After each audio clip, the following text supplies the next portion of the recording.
चार बांस 24 गज, अंगुल अष्ट प्रमाण, ता ऊपर सुल्तान है, मत चूके चौहान। तो हेलो दोस्तों, स्वागत है आपका मेरी एक और नई वीडियो में। कैसे हैं आप? तो दोस्तों आज मैं आपको एक ऐसे शूरवीर की गाथा के बारे में बताने जा रहा हूं जो दिल्ली के आखिरी हिंदू राजा थे, जिनका नाम सुनते ही अच्छे से अच्छा और ताकतवर से ताकतवर दुश्मन मुंह देता था। और दोस्तों जिन्होंने अपने खुद के अंत समय में अपने एक दुश्मन को ऐसी अचानक मौत दी कि भाई साहब सारे के सारे लोग हक्के बक्के रह गए। और दोस्तों उस महान शूरवीर का नाम है सम्राट पृथ्वीराज चौहान, जिनके ऊपर बॉलीवुड की एक मूवी भी रिलीज होने जा रही है जिसका नाम है पृथ्वीराज, और जिसमें आपको सम्राट पृथ्वीराज चौहान के रोल में अक्षय कुमार देखने को मिलेंगे।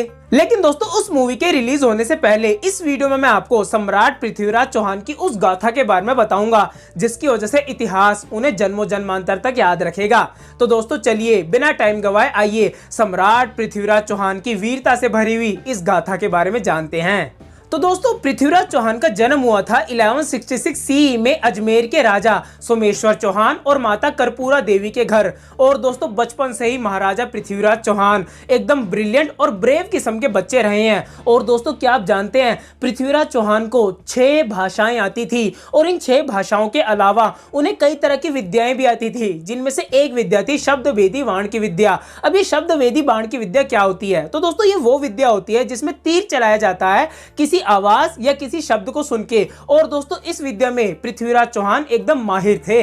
और दोस्तों कहा तो ये तक जाता है कि जब पृथ्वीराज चौहान 11 साल के थे तो उन्होंने एक शेर को बिना किसी हथियार के हरा दिया था। और दोस्तों 11 साल के बच्चे से ऐसा कारनामा एकदम अचंभित करने वाला है। और दोस्तों बचपन से ही पृथ्वीराज चौहान के एक घनिष्ठ मित्र भी रहे हैं जिनका नाम है चंद्रबरदाई, जो पृथ्वीराज चौहान के राजा बनने के बाद भी उनके मंत्रिमंडल में एक अहम भूमिका निभाते थे। और दोस्तों चंद्रबरदाई भी बचपन से ही बहुत तेज बुद्धि के व्यक्ति रहे हैं। लेकिन दोस्तों 1177 में पृथ्वीराज चौहान के पिता राजा सोमेश्वर चौहान की एक युद्ध में मृत्यु हो जाती है, जिसकी वजह से 11 साल के पृथ्वीराज चौहान को तुरंत अजमेर का नया राजा घोषित कर दिया जाता है। लेकिन राज्य की सारी देखभाल पृथ्वीराज चौहान की माता कर्पूरा देवी कर रही होती हैं। लेकिन दोस्तों 1180 आते आते पृथ्वीराज चौहान अपने राज्य की सारी भागदौड़ अपने हाथों में ले लेते हैं। और क्योंकि पृथ्वीराज चौहान के नाना राजा आनंदपाल जो उस टाइम दिल्ली के राजा थे, उनका कोई बेटा नहीं था, इसलिए जब उन्होंने पृथ्वीराज चौहान की शौर्य और वीरता से भरी गाथाओं को सुना,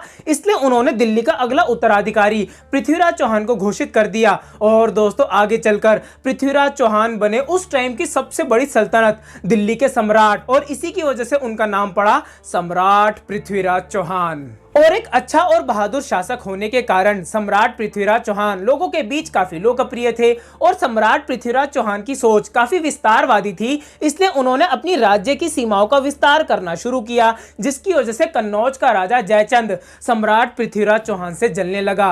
और एक दिन जब एक चित्रकार दिल्ली से कन्नौज जाके सम्राट पृथ्वीराज चौहान का चित्र बनाता है, और जब जयचंद की बेटी राजकुमारी संयोगिता सम्राट पृथ्वीराज चौहान के चित्र को देखती हैं, तो वो सम्राट पृथ्वीराज चौहान के प्यार में पड़ जाती हैं, क्योंकि राजकुमारी संयोगिता ने पहले भी पृथ्वीराज चौहान के बहुत बहादुरी के किस्से सुने थे।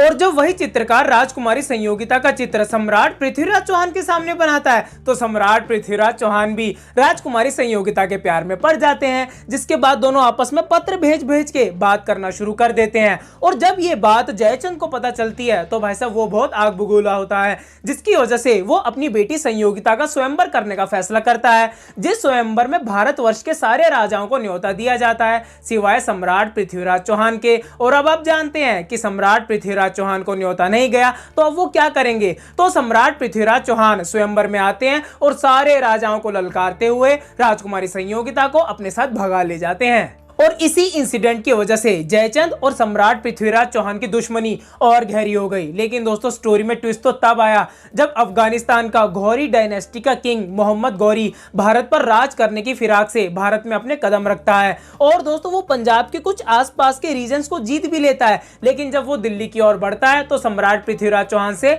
बहुत भयंकर रूप से मात खाता है। और 16 बार सम्राट पृथ्वीराज चौहान से हारने के बाद वो अफगानिस्तान वापस लौट जाता है। अब आप कहोगे कि यार 16 बार हरा दिया, महाराजा पृथ्वीराज चौहान ने मारा क्यों नहीं? तो दोस्तों इसका उत्तर है सम्राट पृथ्वीराज चौहान का दयालुपन।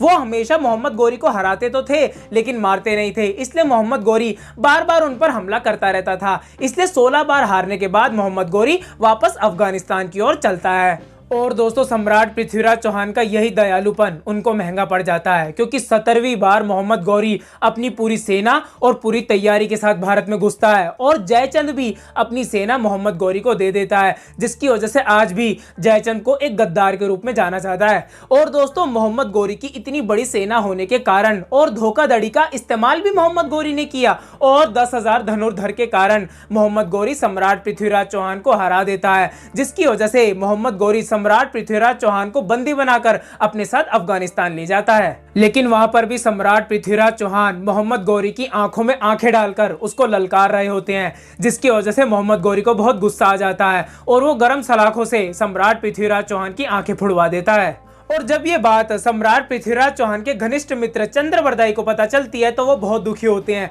जिसकी वजह से चंद्रबरदाई अफगानिस्तान जाते हैं मोहम्मद गौरी के पास और वहां जाके वो मोहम्मद गौरी से कहते हैं कि वो पृथ्वीराज चौहान से मिलने चाहते हैं और उन्हें पृथ्वीराज चौहान से मिलवा भी दिया जाता है। जहां पे पृथ्वीराज चौहान चंद्रबरदाई से कहते हैं कि मैंने मोहम्मद गौरी को जिंदा छोड़कर बहुत बड़ी गलती कर दी, मैं उसे मारना चाहता हूं। तब चंद्रबरदाई अपना तेज दिमाग चलाते हैं और वो पृथ्वीराज चौहान से कहते हैं कि आप मोहम्मद गौरी को जरूर मारेंगे। और जैसा कि मैंने आपको इस वीडियो की स्टार्टिंग में बताया था कि सम्राट पृथ्वीराज चौहान शब्द वेदी वाण की विद्या में बहुत ही ज्यादा निपुण थे, इसलिए वो उनकी आंखें निकल जाने के बावजूद भी किसी आवाज या किसी शब्द को सुन के एकदम सटीक तीर चलाने में निपुण थे। और यही बात चंद्रबरदाई मोहम्मद गौरी को भी बताते हैं कि सम्राट पृथ्वीराज चौहान बिना देखे भी एकदम सटीक निशाना लगा सकते हैं। और यही बात सुन के मोहम्मद गौरी बहुत हंसता है कि यार एक अंधा कैसे सटीक निशाना लगा सकता है। और इसी चीज का निरीक्षण करने के लिए मोहम्मद गौरी एक कंपटीशन अरेंज करवाता है, जहां मोहम्मद गौरी सम्राट पृथ्वीराज चौहान को अपनी इसी कला को प्रदर्शन करने के लिए कहता है। और जैसा कि मैंने आपको बताया था कि सम्राट पृथ्वीराज चौहान और चंद्रबरदाई ने पहले से ही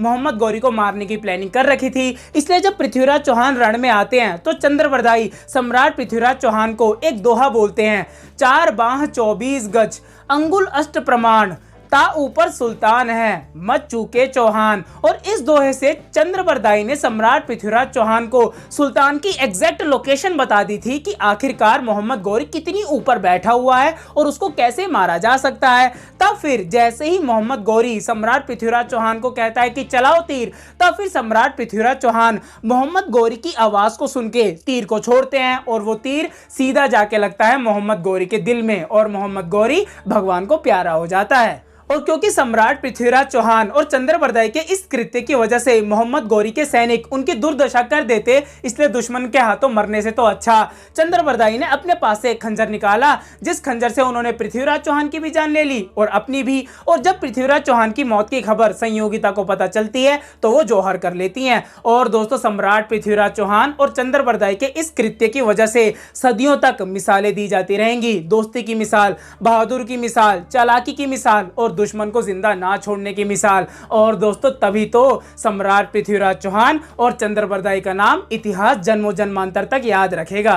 और दोस्तों अगर आप आज भी अजमेर और दिल्ली के कई शहरों में जाएंगे ना, तो आज भी सम्राट पृथ्वीराज चौहान को भगवान की तरह पूजा जाता है, क्योंकि उन्होंने काम ही बहादुरी भरा किया था यार। तो दोस्तों यही है सम्राट पृथ्वीराज चौहान की जीवन गाथा, जिसमें उन्होंने हमें बहादुरी सिखाई, दोस्ती सिखाई, धर्म पर अडिग रहना सिखाया। और दोस्तों एक बात और, मैंने इस वीडियो को बनाने से पहले सम्राट पृथ्वीराज चौहान पर बहुत रिसर्च किया था और बहुत रिसर्च करने के बाद मैंने इस वीडियो को बनाया है। और अगर आपको मेरी किसी भी बात का बुरा लगा हो तो मैं पहले ही आपसे हाथ जोड़कर माफी चाहता हूं। मेरा इस वीडियो से किसी को हर्ट करने का इंटेंशन बिल्कुल भी नहीं था। तो दोस्तों अगर आपको मेरी ये वीडियो पसंद आई हो तो वीडियो को लाइक करें, चैनल को सब्सक्राइब करें और जो बेल आइकन है उसको ऑल पे रखें, क्योंकि जैसे ही मैं कोई बढ़िया वीडियो डालूं उसको नोटिफिकेशन सीधा आप ही के पास तो जाए। मैं मिलूंगा आपसे अगली वीडियो में। बाय।